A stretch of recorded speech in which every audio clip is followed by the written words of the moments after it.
Breaking news చూస్తున్నాం. సంగారెడ్డి జిల్లా అమీన్పూర్ లో హైడ్రా హడలు పుట్టిస్తోంది. ఐలాపూర్ తండా అమీన్పూర్ లో ఆక్రమణల కూల్చివేతకు హైడ్రా సిద్ధమైంది. ఐలాపూర్ తండాలో 20 ఎకరాల ప్రభుత్వ భూమి కబ్జా చేశారు కొందరు అక్రమార్కులు. సర్వే నెంబర్ 119లో ఫ్లాట్లు చేసి అమ్మకానికి పాల్పడ్డారు. రెవెన్యూ అధికారులతో కలిసి కట్టడాలు ఏర్పాటు చేస్తున్నారు అక్కడ. అయితే సరిహద్దు రాళ్లను తొలగించింది హైడ్రా తాజాగా. అనంతరం ఫ్యూజన్ ఇంటర్నేషనల్ స్కూల్ ఆవరణలో ఆక్రమణలు కూల్చేశారు హైడ్రా అధికారులు. 15 గుంటలు ఆక్రమించి గదులు ప్రహారీ నిర్మించింది ఫ్యూజన్ ఇంటర్నేషనల్ స్కూల్ యాజమాన్యం. సో మొత్తం మీద హైడ్రా అధికారులు సంగారెడ్డిలో కూడా హడలెత్తిస్తున్నారు. ఒక చోట సర్వే నెంబర్ 119 నియోజకవర్గ సర్వే నెంబర్లో పెద్ద ఎత్తున 20 ఎకరాల ప్రభుత్వ భూమిని కబ్జా చేసి అక్కడ రెవెన్యూ అధికారులతో కలిసి కట్టడాలు చేపడుతున్నారు. అయితే సరిహద్దు బండల్ని తొలగించింది హైడ్రా అధికారులు. అనంతరం fusion high school international high school కూడా సుమారుగా 15 గుంటలు ఆక్రమించి అక్కడ ఒక నిర్మాణం కూడా చేపట్టినట్టు తెలుస్తోంది. కొన్ని గదులను కూడా నిర్మించింది, ప్రహారీ గోడ కూడా నిర్మించింది. ఈ నేపథ్యంలోనే వాటిని కూడా తొలగించింది హైడ్రా అధికారులు. సో సంగారెడ్డి అమీన్పూర్ ఐలాపురం తండాలో ప్రస్తుతం ఈ ఘటన చోటు చేసుకుంది. 119 నియోజకవర్గంలో గల 20 ఎకరాల ప్రభుత్వ భూమిని కబ్జా చేసినటువంటి అక్రమార్కుల నుంచి తిరిగి జప్తు చేసుకుంది హైడ్రా. ఒకసారి ప్రతినిధి మహేష్ దగ్గరికి వెళ్దాం. ఎస్ మహేష్, సో ఎవరు కబ్జా చేశారు? 20 ఎకరాల భూమి కబ్జా కావడం అంటే అది ఆశ్రమాష విషయమే కాదు. సుమారుగా కొన్ని కోట్లు చేసేటువంటి ఆ భూమి ఎవరు కబ్జా చేశారు, ఎవరి పేరు మీద అది కబ్జాకు గురైంది? రెవెన్యూ అధికారుల సహకారం ఉన్నట్టుగా చాలా క్లియర్గా హైడ్రా అధికారులు గుర్తించారు కాబట్టి వారిపైన ఏదైనా వేటు వేసే అవకాశం కనబడుతోందా?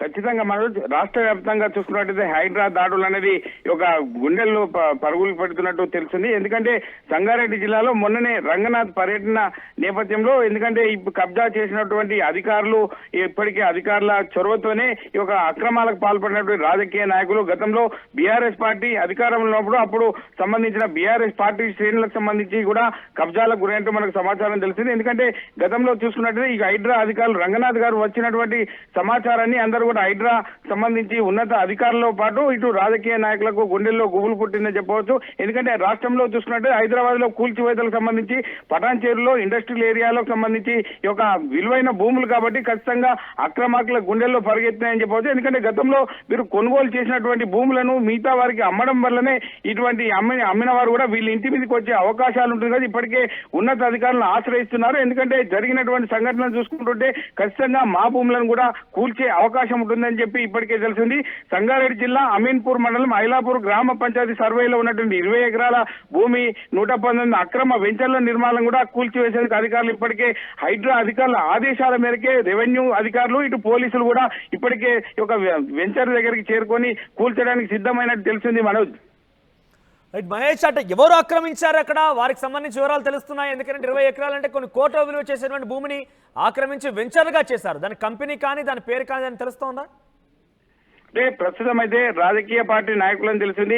గతంలో రెవెన్యూ డిపార్ట్మెంట్ లో పనిచేసినటువంటి ఉద్యోగస్తుల యొక్క అండదండలతోనే ఈ రాజకీయ పార్టీ నాయకులు కూడా ఈ యొక్క వెంచర్లను కబ్జా చేసి ఇతరులకు అమ్మినట్టు తెలిసింది. ఎందుకంటే ఇప్పుడు కొనుగోలు చేసినట్టు వారు ఇప్పుడు అమ్మినటువంటి వెంచర్లకు వచ్చి వాళ్ళు కూడా లబోదివ్వమనే పరిస్థితి ఉంది. ఎందుకంటే గతంలో కోట్ల రూపాయల విలువైన భూములు హైదరాబాద్ కు సమీపంలో ఇండస్ట్రియల్ ఏరియా పటాన్చేరు నియోజకవర్గంలో విలువైన భూములు కాబట్టి వాళ్ళు పైసా పోగు చేసి కూలీనాలు చేసుకొని ఒక ఫ్లాట్లు కొన్న పరిస్థితి 20 ఎకరాలు పూర్తిగా కబ్జా గురవడమే కాకుండా వెంచర్ రూపంలో మార్చేసి వాటిని ఏకంగా వినియోగదారులకు అమ్మకం కూడా చేపట్టారంటే ఇంత జరుగుతున్నా రెవెన్యూ అధికారులు సహకరించారంటే వారికి కూడా పెద్ద మొత్తంలో ముట్టే ఉంటాయి. సో రెవెన్యూ అధికారులు ఎవరనే విషయాన్ని హైడ్రా అధికారులు తెలుస్తున్నారో వారిపై చట్టరీత్యమైనటువంటి కేసులు బనాయించే అవకాశం ఉందా?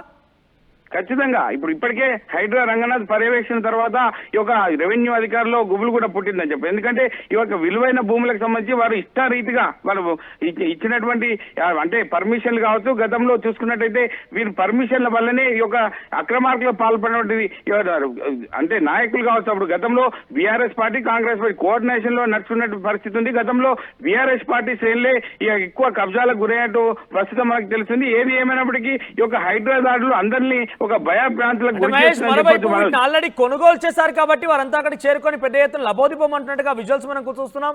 బాధితులు అక్కడికి చేరుకుంటున్నారా? బాధితులకు ఎటువంటి న్యాయం జరగబోతోంది?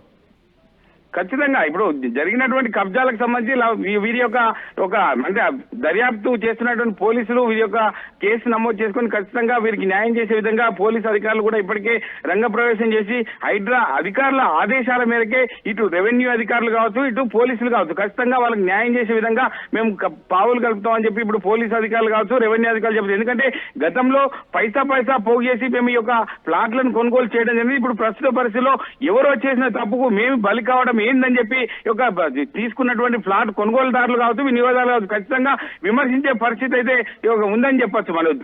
రైట్ మహేష్, మొత్తం మీద పటాన్ చెరువుకు సంబంధించిన సమీప ప్రాంతంలో ఐలాపూర్ తండా దగ్గర సుమారుగా 20 ఎకరాల ప్రభుత్వ భూమిని కొంతమంది ఆక్రమార్కులు కబ్జా చేశారు. కబ్జా చేయడమే కాకుండా దాన్ని వెంచర్ రూపంలో మార్చి ఇతరులకు వినియోగం కూడా చేశారు, ఇతరులకు కొనుగోలు కూడా చేశారు.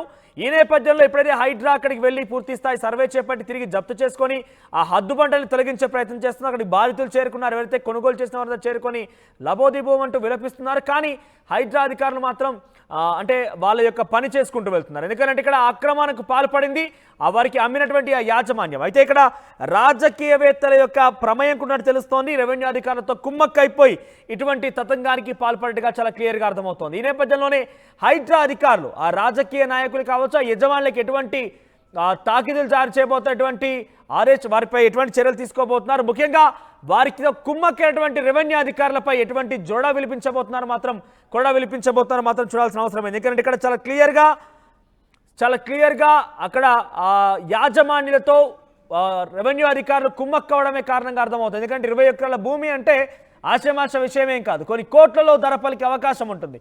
హైడ్రా అధికారులు ఏ రకంగా అయితే భూములను జప్తు చేస్తున్నారో వారే రకంగా అక్కడ బాధితులకు కూడా న్యాయం చేయాల్సిన అవసరం డెఫినెట్గా కనబడుతోంది.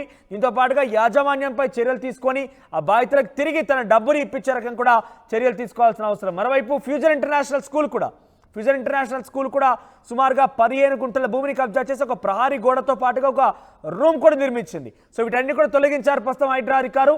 ఏకంగా హైదరాబాద్లోనే కాదు, సంగారెడ్డిలో కూడా హైడ్రా అధికారులు హడలు పుట్టిస్తున్నారు.